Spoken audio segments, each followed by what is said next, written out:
এবং শুরু থেকেই বলে দিচ্ছি অ্যাটলিস্ট দিনে 5 ঘন্টা পড়ার অভ্যাস করে রাখবো। ভাই আপনি নিজে এক জায়গায় দেখছেন যে সর্বনিম্ন আপনি 3 ঘন্টা পড়ছেন, আমি কি কোনো মাপকাঠি? আমি কি কোনো দেবতা?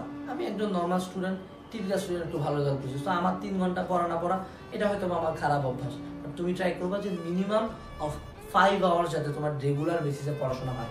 গেল, বেশি টিচার না নিয়ে নিজেকে টাইম দাও। অনলাইনে 15-20টা কোর্স করতেছো, বাসায় 3-4টা টিচার আসতেছে, কিন্তু নিজে তুমি কখনোই টেবিলে 1 ঘন্টা বসে পড়তেছো না।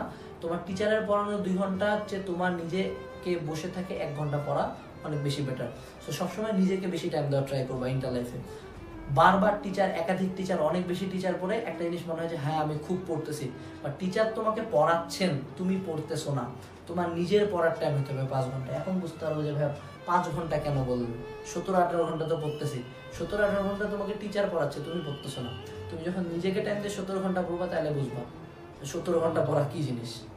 তারপরে কথা হলো যে কোনো একটা গাইড সিরিজ ফলো করা। এটা সবাই তো আমাকে গালাগালি করবে যে এই কেবল উঠলাম এখনই গাইড কেন করতে বলছে। মনে রাখবে অ্যাডমিশন একটা যুদ্ধ, যে আগে প্রিপারেশন নেবে সে ভালো করবে, খুবই স্বাভাবিক। কারণ আমি বলার আগে একদল অলরেডি তোমার বন্ধুদের মধ্যে গাইড সিরিজ কিনে পড়া শুরু করছে।